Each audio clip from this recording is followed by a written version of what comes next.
utilizando la condición de los sui juris, porque el título sería, ¿cierto?, causales que limitan la capacidad de los sui juris. Sería la condición que tenemos nosotros desde que nacemos. Otra cosa es que podamos administrar o no nuestro patrimonio.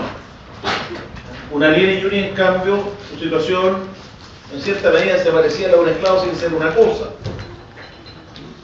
pero no tenía en principio la titularidad de un patrimonio, pero eso se fue modificando por la vía de toda la figura de los peculios, tanto así que hoy la situación de los menores adultos no es muy distinta a la que tendría, ¿cierto?, por ejemplo, un varón, ciudadano romano, en edad militar, sujeto a la patria potestad, porque ya en tiempos posclásicos están configurados los peculios castrenses, cuasi castrenses y adventicios, de los cuales el alieni juris, por ser, ¿cierto?, una persona ya en edad de poder administrar sus bienes, no solo tiene la propiedad de los bienes que integran los peculios castrenses y cuasi castrenses, sino también tiene, ¿cierto?, la libre disposición de ellos.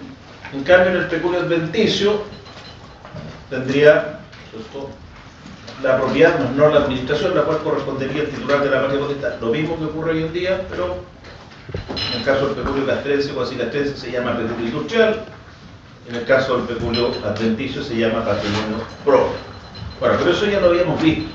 Lo que estábamos viendo eran las causales que disminuían la situación jurídica de los sui juris, aquellos que en Roma, ¿no es cierto?, eran titulares de un patrimonio y tenían la condición de libres y ciudadanos romanos. Podían ser varones o mujeres, un recién nacido como bien una persona de edad avanzada.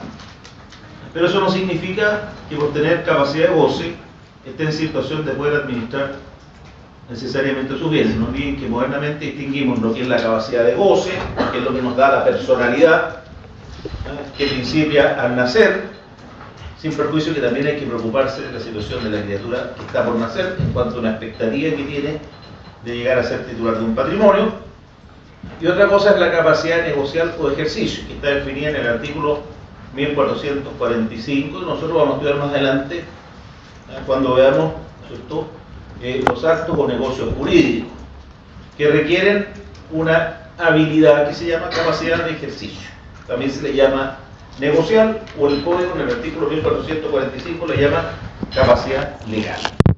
Pero tengan cuidado, no se refiere a cualquier ámbito de lo jurídico, sino que se refiere básicamente a la posibilidad de poder comprometer el patrimonio del cual uno es titular por medio de actos o contratos. Y ahí veíamos que un factor que limitaba la capacidad negocial o que la desconocía era la edad. Había que distinguir primero entre los impúberes y los púberes, y en el caso de los impúberes había que volver a distinguir entre los menores de 7 y los mayores de 7, y con los púberes no olviden que después también tuvimos que entrar a distinguir entre los menores de 25 y los mayores de 25, porque originariamente el sui juris puber, varón, administraba libremente sus bienes. Además de la edad, está, ¿no es cierto?, la limitación que podría estar determinada por una enfermedad mental o por alguna, ¿cierto?, suerte de, ¿cierto?, insanía mental, determinada ya sea porque no se tiene simplemente capacidad cognitiva, como ocurre con un retrasado mental severo, o está fuertemente limitada, donde no tiene la posibilidad de entender, ¿cierto?, e incorporarse a lo complejo que podría resultar en el mundo de los negocios. Estamos hablando de comprar un chicle.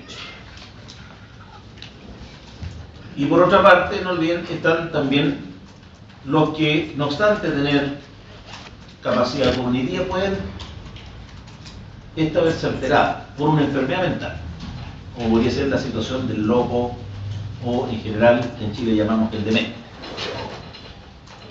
y que colocan al sujeto en situación de incapacidad absoluta. No olviden que respecto al loco demente, a diferencia del imbécil o idiota, ¿no es cierto?, el loco demente puede tener intervalos de lucidez. De hecho, leíamos el artículo 465, que se refiere precisamente a los efectos del decreto de interdicción por demencia, que determina que vigente el decreto de interdicción respecto a una persona que ha sido interdicta por demencia, no podrá, ¿no es cierto?, alegarse la existencia de intervalos de lucidez a su respecto. Ahora, también mencionaba una situación del pródigo, dice que dilapida sus bienes sin una causa que podría entenderse justificada. Uno verá lo que hace con sus cosas, dicen por ahí. Pero tampoco podemos desconocer que hay personas que es necesario que se les proteja, porque simplemente quizás no pueden controlar un vicio.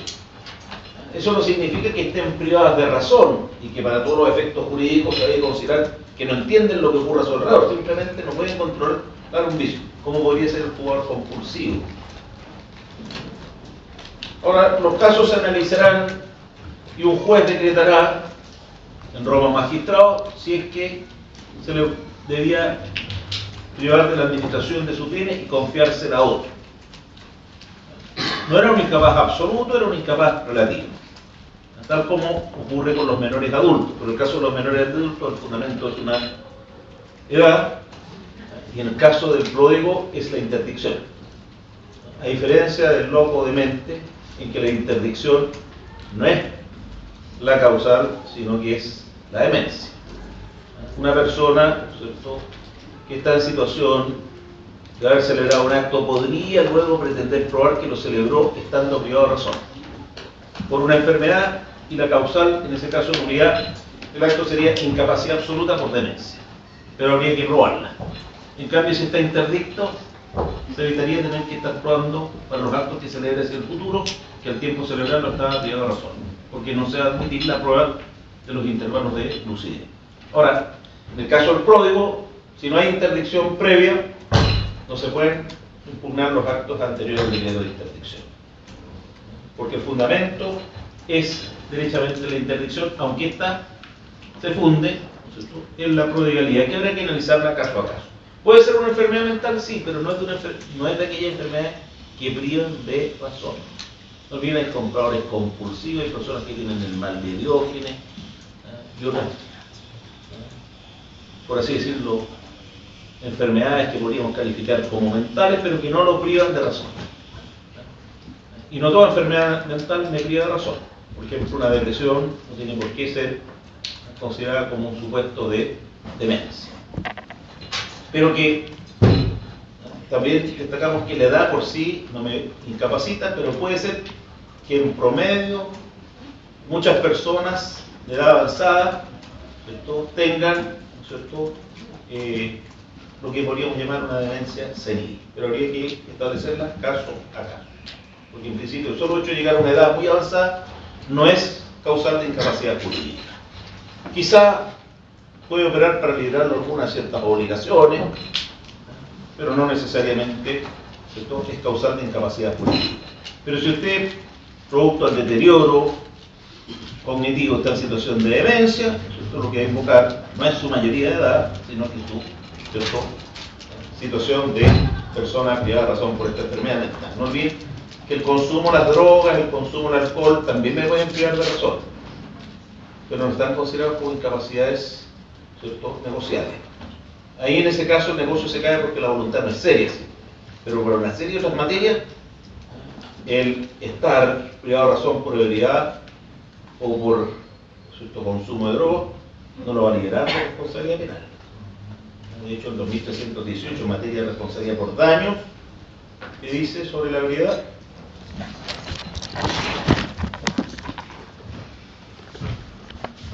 El 2318.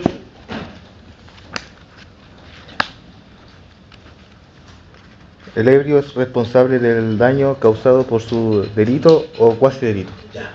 Entonces, una cosa es que estando ebrio, por ejemplo, si a usted se le ocurra atestar, su testamento no vaya a considerarse válido porque la ley considera que es un supuesto en que la persona no es capaz de testar.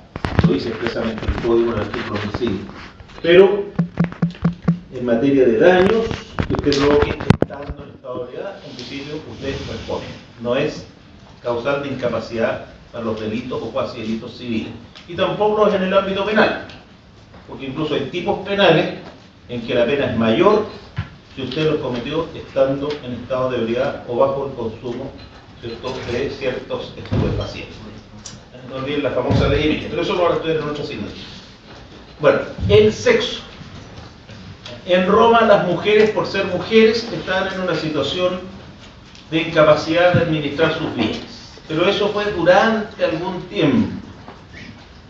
Porque no olviden que ya Gallo, en la época clásica tardía, dice que no hay ninguna razón que justifique que las mujeres, ¿cierto?, no tengan, ¿cierto?, lo que hoy día llamaríamos, ¿cierto?, la libre administración de sus bienes. Y él dice, es normal ver mujeres en el mercado administrando sus negocios. Y esto lo escribe Gallo. Y no olviden que ya en esa época la tutela que afectaba a las mujeres por ser mujer se suponía que tenía que ver un varón adulto que la asistiera en la vida negocial, no reemplazándola, porque no sería una incapaz absoluta, sino más bien una incapaz relativa. Ya en época de Gallo, donde todavía existía la tutela, esta estaba fuertemente debilitada en cuanto a lo que eran sus características originarias. Tanto así que la mujer podía remover al tutor. Pero además no olviden, había mujeres que ya por disposición legal eran liberadas de la tutela. Y la tutela no llega en los tiempos de Justiniano. Por tanto, no podríamos decir que en Roma la mujer estuvo siempre sometida a tutela. Pero en los tiempos que existió la tutela, era perpetua. No estaba determinada por la edad. Normalmente se invocaba que la mujer era ligera de juicio. Por tanto, no era conveniente que decidiera ella el destino de sus bienes mediante actos de negocio, o que no tenía interés en el mundo de los negocios, simplemente. Pero Gallo eso lo desmiente, es decir, que no hay ninguna razón sustanciosa, ¿cierto?, que justifique la tutela de las mujeres. Y Gallo se adelantó su tiempo, porque no olviden que 3 siglos después se elimina la tutela de las mujeres. Pero en materia política, la mujer nunca tuvo en Roma derechos políticos. Y tengan cuidado, en Occidente es algo relativamente reciente. Para bien, ¿cierto?, la sociedad, hoy día las mujeres y los varones estamos en un plano de igualdad, por lo menos frente al derecho.